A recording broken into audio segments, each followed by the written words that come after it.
It's open. Yeah. What everything is being spent on, because that's where my passion You thought it was too much I don't competition? think I can. No. It was research, which teaches you basically how to rate. Social and the service aspect of the club, right? So are they like Get longer, and they're in mainstream. Started working with him, doing his strength.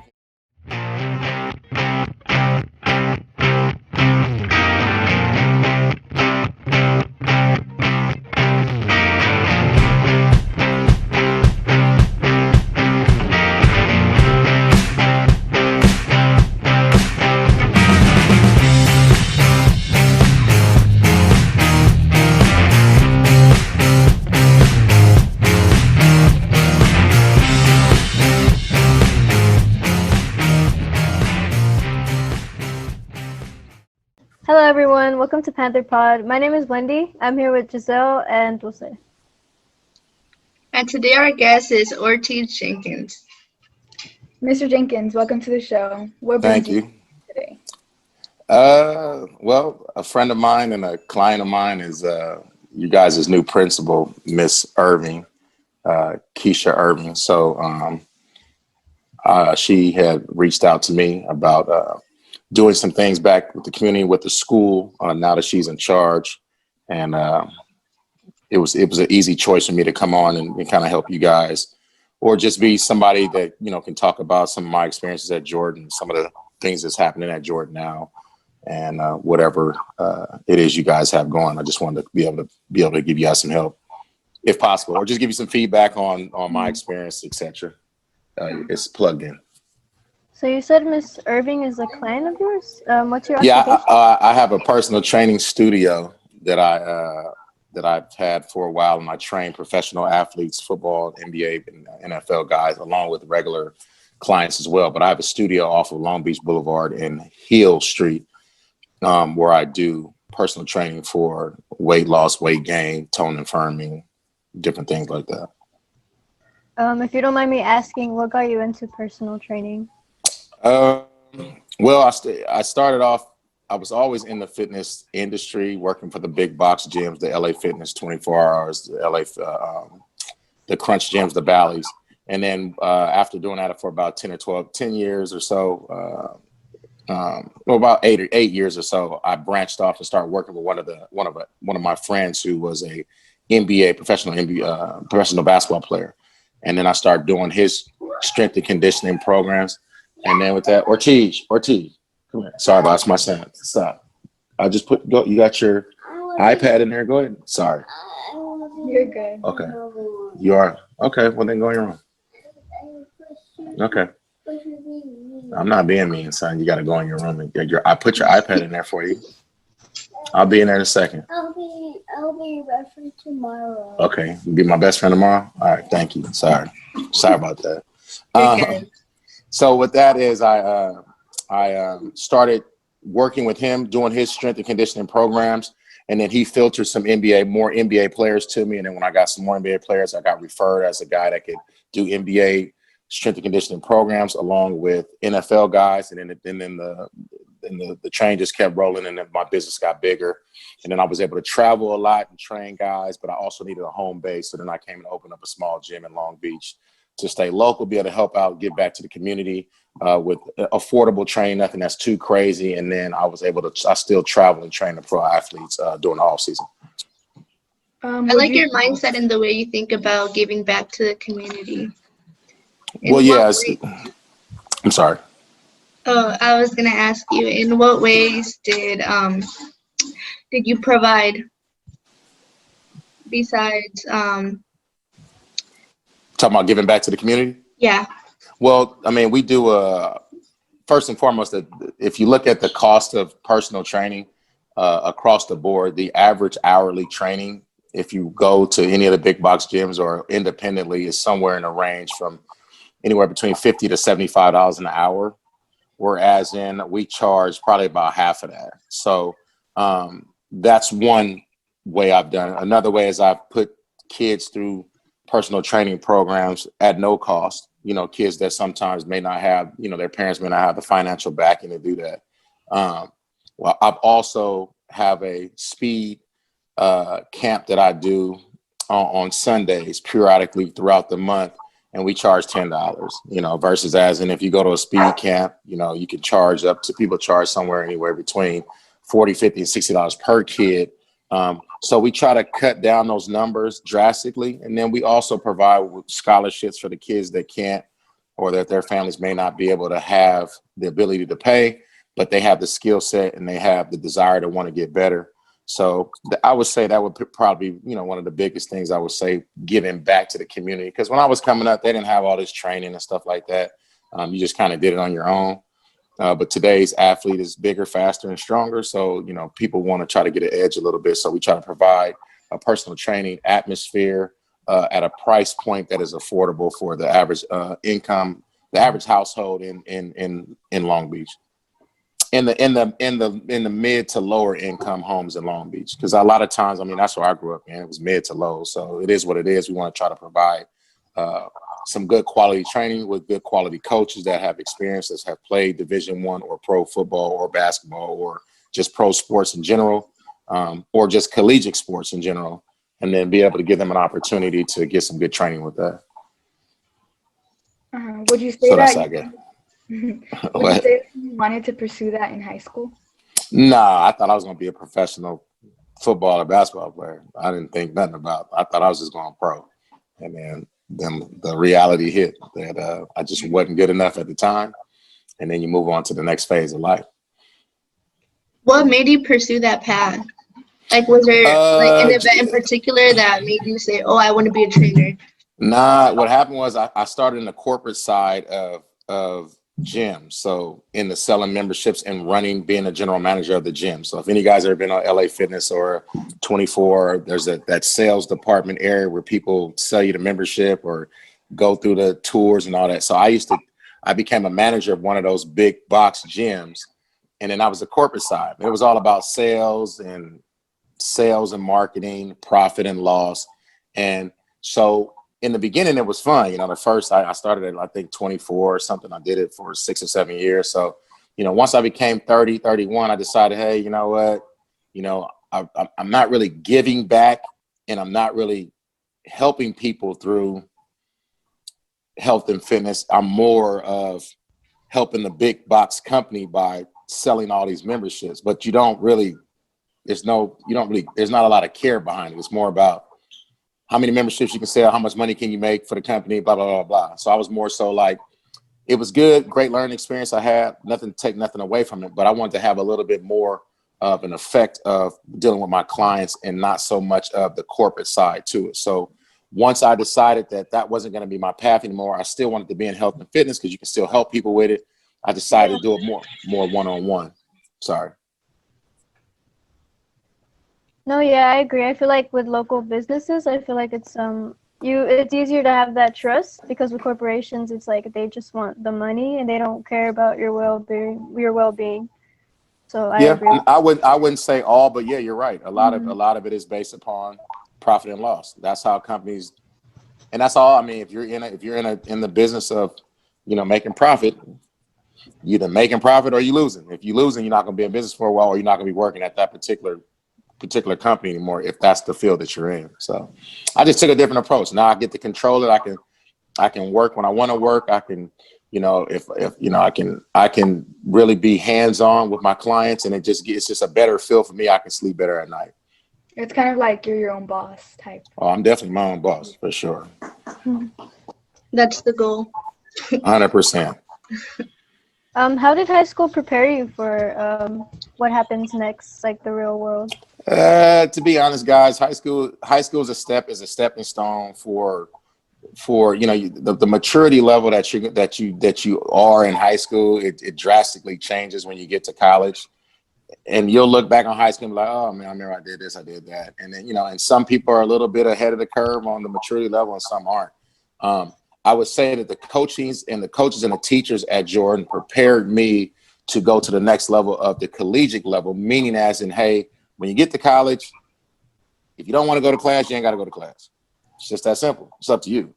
Now, if you fell out of class, you're not going to be able to go to school. So they prepared me to understand the next step, which is being, if you're going to be a Division I athlete, you're going to have to go to school. You're going to have to learn how to study. So it prepared me for college. I wouldn't say that it really prepared me for after high school. Somebody's door. Somebody got My dog. Sorry.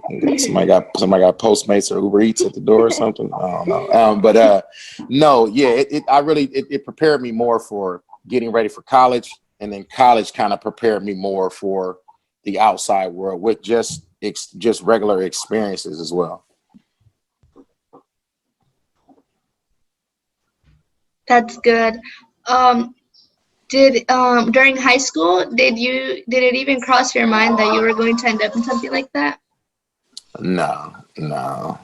I was more of I was interested in law enforcement, like on the federal level, like U.S. Marshal, and something like on that line. I was kind of intrigued by that, but I thought I was going to play professional sports, to be honest with you. And anything else that came after that, in my mind, I was, it was like whatever.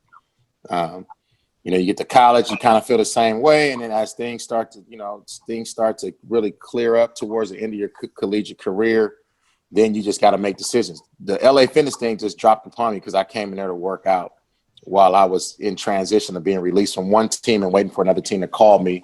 I started working out at LA Fitness, and then the manager was like, "Hey, man, I know you, blah, blah, blah. You seem like you know a lot of people, blah, blah, but you could do well in this particular industry." And that's how it all transpired to getting into the fitness industry and then working my way to being an entrepreneur and a business owner myself. How does it feel to know that you're helping? How does it feel for you internally that you're helping someone feel better within themselves and fix themselves? Well, it's a great feeling. You have people that come in that get great results right away. Then you got people that come in that, it takes them longer to get great results. What I always tell people is this: the personal training is not necessarily always about the scale. It's always not personally about, how many inches you lose. A lot of times when people aren't working out, you just don't feel good. So when you're working out hard, it hurts in the beginning when you're working out, but after the fact, you feel a lot better. And if you consistently do that, you'll tend to feel better about everything that you got going on. You'll sleep better. You'll wake up easier. Your moods are better. You're more energetic. So it's a great feeling when you can see. And I've had people come in, lose 100 pounds, 80 pounds, 50 pounds, and I've had people that come in and lose 15 pounds, but they lose a lot of inches, or their relationships are better. Their relationships with their kids are better. They're better. When you work out, you just feel a lot better. So it feels really good because you can see a lot of success stories, and I've been able to have a lot of success stories during my time. Tell everybody in the back I said that, you know what I mean?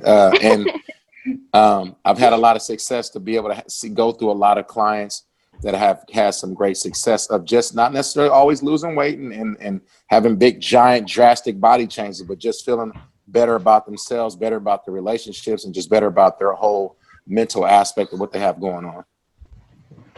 How do you feel about the new changes in school this year with online learning? Do you think it's difficult to adapt to it? I would definitely think so. I would hope that soon you guys will be able to get back in school, because you just miss a lot. I mean, there's so much missing. I mean, it's hard to sit and look at the phone, even though, everybody be on their social media all day, you're on the phone all day, doing whatever you're doing. It's still going to be hard to be locked in, to be learning, via Zoom. It's just a difficult task for the students and the teachers. And I just think, the hands-on aspect of it, the social part of going to school is also missed out, you know what I mean? Because that's big. So hopefully, with the pandemic, if they can, find a way to clear the air and make it safe for everybody to go to school, I think that it would benefit you guys. And, I got a 4-year-old son. He was in school. He ain't in school now. So, I think it would benefit, everybody if we can get back to school whenever it's the safest opportunity for us to go back for you guys to get back in the classroom, physically on campus. Do you have any advice for the students struggling this year? You know what? I would just say, the air is a lot different, guys. When I was in school versus you guys being in school now, it's just a different era. So it's, sometimes, it's hard for a lot of the teachers and your parents to kind of relate to what you guys got going on a day-to-day basis, So I would say just stay focused on the task of whatever it is you're trying to do. And if you can lock in, focus on your task, what it is that you want to do, your goals that you want to accomplish, then, you know, sky's the limit still. You can still do whatever it is you want to do. You still can go to college. You can still, because eventually this thing is going to pass us, and then you'll have opportunities to do whatever it is that you wanted to do that maybe you can't do now because of the situation that we're in. So just stay locked in on your specific goals. I would definitely say write down some things that you want to get accomplished between now and this year. You know, hey, let me write down 5 things I want to make sure that I get done before the year's up, and start off with small obtainable goals, because if you got small obtainable goals, you can check them off the box. Okay, cool. Let me work on this one. Check that off. Moving forward. Check it off, and then you'll get to those goals, and then you add some more to it. But you got to make it small, obtainable goals, and then you'll have some long-term goals as well. So just stay focused on whatever it is that you want to accomplish personally, you know, in relationships with your family, and so on and so forth. Would you have rather gone pro, or are you kind of content with the entrepreneurship? Of course, I wanted to go pro. That was the ultimate dream. But what I learned a lot by not going pro has made me a better entrepreneur, businessman, father, etc. Since without that, because, you know, everything happens for a reason. So there was a reason why I didn't go pro. You know, I had a great college career, had a great time in college. It just didn't work out the next level after that. I mean, I went pro. I played 2 years in Canada, and it was cool, but it wasn't like going to the NFL. Definitely it's a bittersweet, because I still, the good story behind it is if you don't go pro, it doesn't make you a failure, because I didn't go pro, but I still came out. I still own my own business. I still travel the world. I still able to do a lot of things that I want to do, but I didn't go pro. It doesn't mean you can't have a good life and do a lot of good, positive things.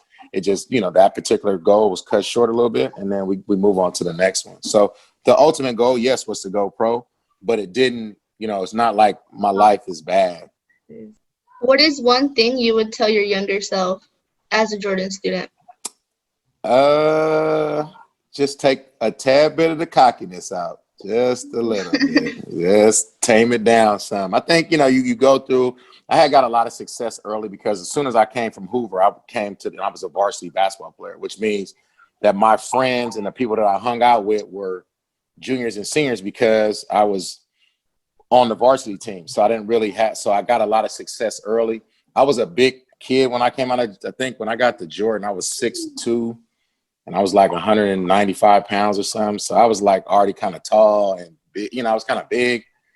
I was a big kid. So I kind of gravitated to being with the older group. I think if anything, I would tell myself to just cherish the time in high school, because as much as you be like, man, I can't wait to get out of high school. I can't wait to get. When you look back at it, you're like, man, high school was actually kind of fun. You know, it was cool. You go have a good time. You're in and out. You know, you got your friends, whatever. You're moving and shaking. You learn a lot of things about yourself. So I would just say, just slow down the process of trying to get out of high school, and just enjoy the moment. What do you see for the future of Jordan? I don't know, guys. To be honest, I've been out the loop a little bit. To be honest with you, and you know, we were talking earlier about that. And for me, I don't know what the future. I know that you got a good principal. And I know Keisha really well. I know her brothers. I played against her brothers. Were coaches in the Moore League. She's been around Long Beach for a long time. I know she is a very passionate principal.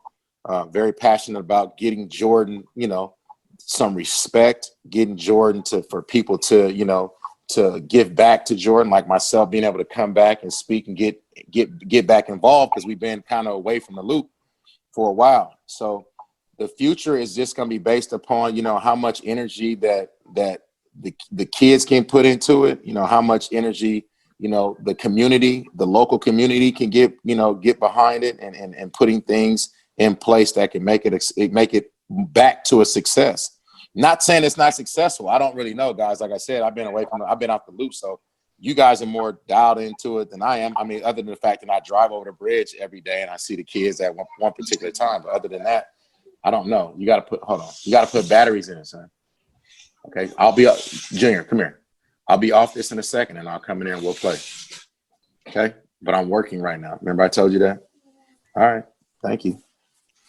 What are some differences you noticed that Jordan had and make you like proud of it? Like, oh, I'm glad they did this or changed this. Well, I mean, I see the development of the school is just different. It looks totally different when you walk in there from when I was in there.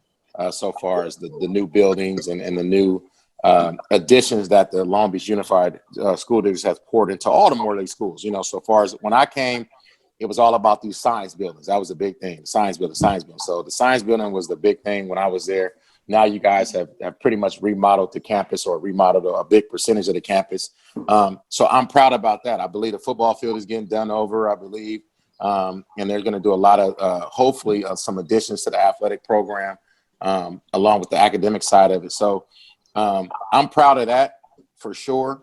And then I'm proud also, like, again, that they got Keisha Irving in position to be able to try to help make some changes in the school. What do you least enjoy about your job?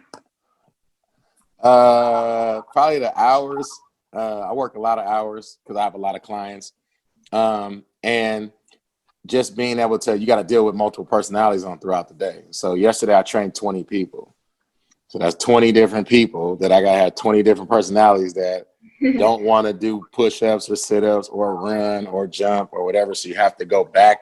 You have to be able to stay locked in, focus, and understand that they're hiring you as a service and you have to provide them with good customer service. So I think the hardest thing is just being able to have that fun, bubbly personality all day long when you have different multiple people that come into the studio each day, each hour. Would you say that with your clients, you have to like inspire them a lot, or are they just like right off the bat? No. They hire you to, when you hire a trainer, you want accountability. Okay. You want somebody that's going to build safe and progressional programs that's going to get you results. Okay. And you want somebody to hold you accountable. Like I said, we'll hold you accountable and that's motivate you. Okay. So those are the things that trainers have to do. Now, motivating comes in different forms. It's not sometimes it's the rah. Come on. Sometimes it's the get in order, a little bit more stricter, more direct.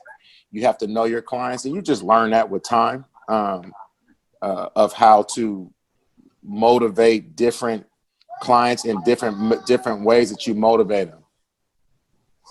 So that I would say. Go ahead. I'm sorry. You're good. Is it just you, or do you have employees? We have 10 trainers there. So 10 trainers basically pay rent to rent out a spot. So a personal training studio is almost like a barbershop or a hair salon. Somebody owns the shop, and then you have multiple different chairs in the shop. And each particular barber or hairstylist will rent that space out to have that chair, and they drive their own business to do haircuts or do hair. And then they pay rent to be in that space. It's the same model, same business model. So ours is not like a regular gym where you can come and scan your membership card and then you work out. It's not that. Everybody that's in that gym has a personal trainer or works with a trainer in small groups. And how would they describe you as a boss, do you think? I'm not a boss. I'm just the owner of the facility. You're your own boss when you work underneath my facility. The way that I do it is I give you the ability to make money. I give you the ability to run your own business. I just provide the infrastructure. So I provide the building, I provide equipment, and I provide the things that you need to be successful. I'm not your boss. I'll give you some suggestions, but my boss days left me when I left the LA Fitness and 24-hour fitness deal. If by the time you come and try to be an independent personal trainer, you should already know how to run your own business. But when I was a boss, if you want to back up, I would think people will describe me as being, being fair. I was friendly and I was firm. It's three different things. I'm gonna be fair, I'm gonna be friendly, but I'm gonna be firm about the stuff that we got to get done because there's business that needs to be done, and that's the best method I've found in my years of being a general manager and a vice president of the health club. The best way to run those particular clubs. Is it difficult to do personal training during the pandemic? It is because we're outside. So they basically took our business and luckily we have an outdoor platform so we can actually work outside underneath a canopy. But yeah, it's difficult because they shrink our size. My building is normally 2,000 square feet. Now we got to work in a 300 square foot space, and then we got to work outside on the sidewalk, different places. You have to be very dynamic to be a personal trainer that's in a condensed amount of space or limited availability, because there's a lot of machines that we can't use because they're either drilled down to the ground inside the facility. So it is challenging, but it's going to make these trainers, I've been doing it for a long time, used to it, so it doesn't bother me, but some of the newer trainers I can see might struggle, but it will make them much more efficient trainers when we get to go back inside and they have a full facility to use. What changes did you have to make when working with people because of the virus? We'd have to do the monitor check, the scan, check in, temperature checks. We have to do that. We have to do the social distance training where we have to keep people in a perspective space from each other. And then I think the biggest one is just working outside on a day-to-day basis and not being able to use 2,000 square feet of facility that we pay rent for. We got to be outside in a smaller space.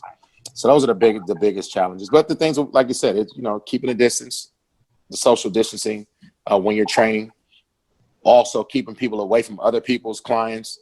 When we're training, we have to shorten up our training times to give us a good 10-minute grace period to get everybody out the facility, to wipe down our machines, do extra cleaning before we have the next set of clients to come in. So just some of those things were some of the little challenges that we faced. Thank you, everybody, for tuning in to Panther Pod. I want to thank OJ for coming with us and telling us everything there is to know about being a Jordan alumni. I want to thank just my co-host Giselle and Dulce being here with me today. Is that it? Hey guys, thank you. Yeah, we're good. Thank you. It was nice having you. You guys be cool, man.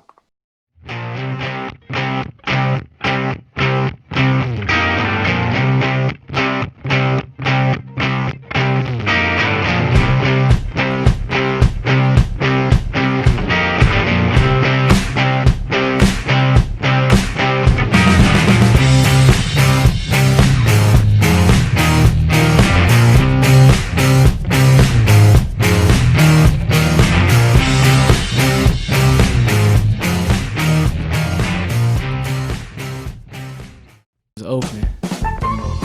Yeah. What everything is being spent on, because that's where my capital You thought it was too much I don't competition? think I can. No. It was research, which teaches you basically how to rate. Social underserved aspect of the club, right? So are they like Bit longer, and they're in mainstream. Started working with him, doing his strength.